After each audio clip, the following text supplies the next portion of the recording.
querido Frei Wellington, meu irmão, que a providência me deu, querido Diácono Lino, meu querido irmão, meus queridos irmãos e irmãs. Hoje nós estamos celebrando a festa de Nossa Senhora, né?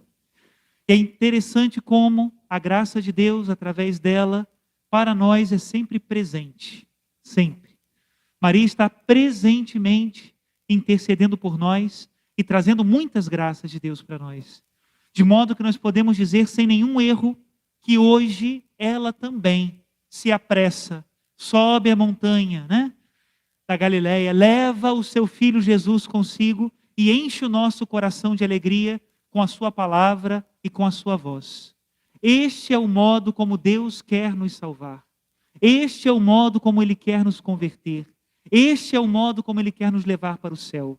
Através da sua mãe, a Virgem Maria, que Ele quis que fosse também a nossa mãe. E isso que aconteceu na história concreta, nesses inícios da salvação, quando o Verbo se fez carne e habitou entre nós, de algum modo também é como o Senhor quer que a igreja caminhe durante os tempos, né, da sua salvação e da sua conversão. Como negar que hoje Nossa Senhora venha ao encontro da sua igreja? E é muito interessante como esse movimento do Espírito Santo, que vem trazendo tantas pessoas para perto da Eucaristia, tantas pessoas para dentro da igreja, tantas famílias sendo restauradas, né? É um movimento que vem não de cima para baixo, como se fosse algo incentivado pela hierarquia, ensinado diretamente, né, pelos sagrados pastores. É claro que sim, é claro que os sagrados pastores incentivam, colocam para frente, né, realizam romarias e pregações e missas. Mas se nós prestarmos atenção, é um movimento que vem muito mais do povo de Deus em direção aos pastores da igreja. E é impressionante. Uma vez conversando com um irmão sacerdote sobre esse movimento que no Brasil tem crescido tanto, e mesmo a pandemia, mesmo assim continua crescendo, que é o movimento do terço dos homens, né? Como nós perguntávamos, mas quem inventou isso? Quem projetou isso? Da onde saiu isso? E ninguém sabe. Às vezes os padres se reúnem, não é assim? Se sentam, fazem 1000 projetos. Não, tem que seguir esses passos, tem que ter essas pregações, tem que fazer desse jeito, assim, assado. E no final, não é que a coisa não dá certo, mas não dá tão certo. De repente, quando vem, como o sopro do Espírito Santo mesmo, aquilo floresce, né?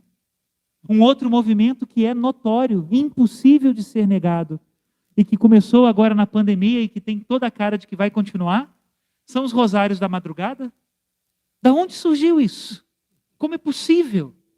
Quem acreditaria, se nós disséssemos, por exemplo, não sei, há 4, 5 anos atrás, que alguém na internet desafiaria o povo brasileiro a acordar às 4 horas da manhã para rezar o rosário, e que nós teríamos 40, 50, 60, 80, 90, mais de 100 mil pessoas rezando o rosário em diferentes canais, de diferentes comunidades, na madrugada, né? Pedindo pelo fim da pandemia, pedindo pela união das famílias, pedindo pelos desempregados, pedindo pelos enlutados, pedindo pelos doentes. É realmente um movimento que vem de Deus? E tudo isso é como que o presente do evangelho que nós lemos hoje. Nossa Senhora que sai apressadamente para trazer-nos a boa nova do seu Filho Jesus.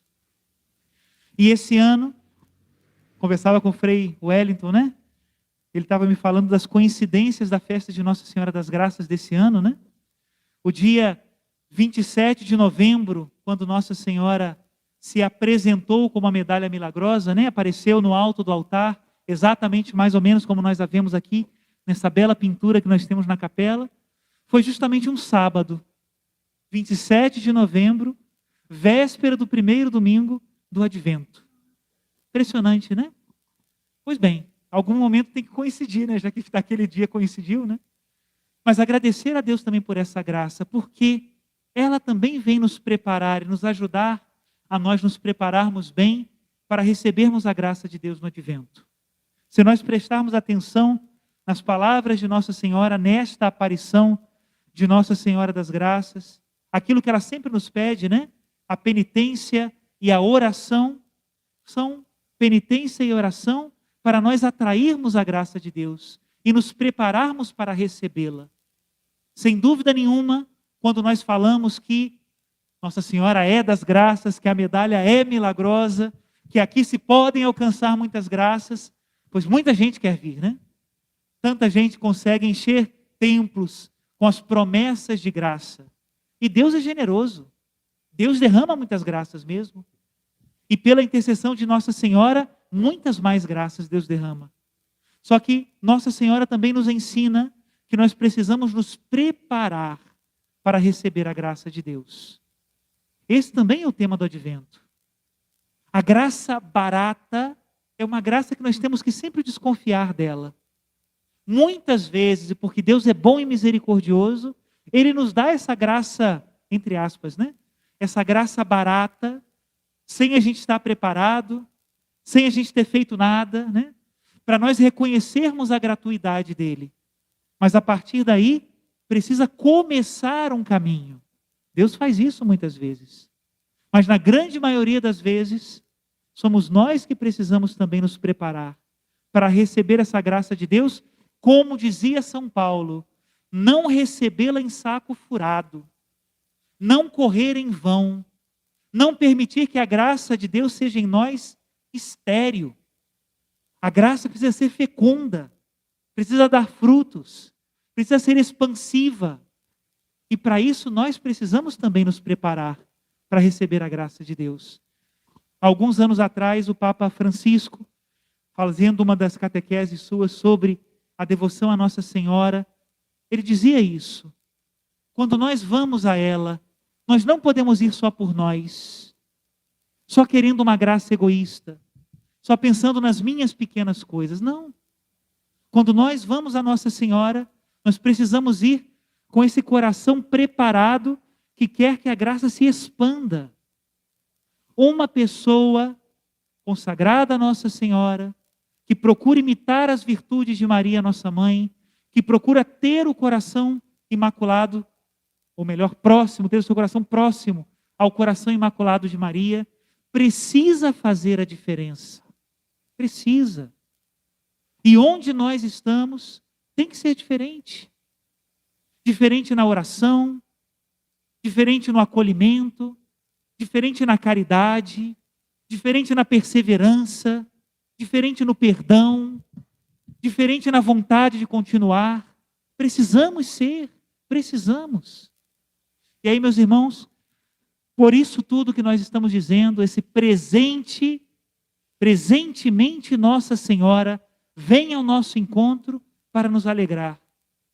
Meditando sobre isso e olhando a imagem de Nossa Senhora, nós podemos entender por que ela pisa a cabeça da serpente.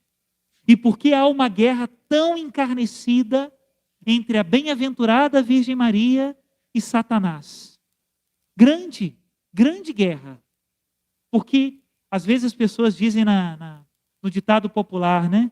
Que às vezes o diabo mete o rabo, né? Ou seja, nos atrapalha, coloca empecilhos, coloca dificuldades, né? Mas muito mais nós temos que dizer que o maior empecilho para que os planos malvados do maligno aconteçam nesse mundo, sem nenhuma dúvida, é a presença de Nossa Senhora. Como ela consegue reconciliar, reconduzir, enternecer os corações, abrir-nos para Deus. E nós que estamos diante dessa fonte de graças, como é que nós podemos ficar parados? Como é que nós podemos ficar indiferentes? Como é que nós podemos ter uma fonte que jorra e não irmos a ela para bebermos essa água fresca, limpa, cheia da graça do Espírito Santo, né? Por isso vamos a Nossa Senhora. Eu imagino que todos já tenham ouvido essa história, mas para terminar eu acho interessante, né? O modo como ela apareceu nesse momento, né, das muitas graças, é que ela tinha a mão cheia de anéis, né? E dos anéis saíam raios de luz, que simbolizavam a graça de Deus. E claro, quando Catarina Labourré percebeu que alguns anéis estavam apagados, ela ficava intrigada com aquilo. Precisamos meditar isso muitas vezes, irmãos. muitas vezes. E Santa Catarina já dizia a Nossa Senhora, eu já entendi. Os anéis apagados são os pecadores. Aqueles que não merecem a graça. Os anéis apagados são aqueles que não fizeram por onde. E Nossa Senhora disse não. Os anéis que saem luz são aqueles que pedem. E os anéis apagados são aqueles que não pedem. A grande diferença é pedir. Pedir a graça. Confiar na graça. Colocar-se diante de Nossa Senhora com essa confiança. Primeiro, que ela sabe o que é o melhor para nós. E segundo, que ela nunca deixa desamparado um filho que recorre a ela. Renovemos então, diante da Mãe de Deus, a nossa confiança na providência e na sua graça. Louvado seja nosso Senhor Jesus Cristo. Para sempre seja louvado.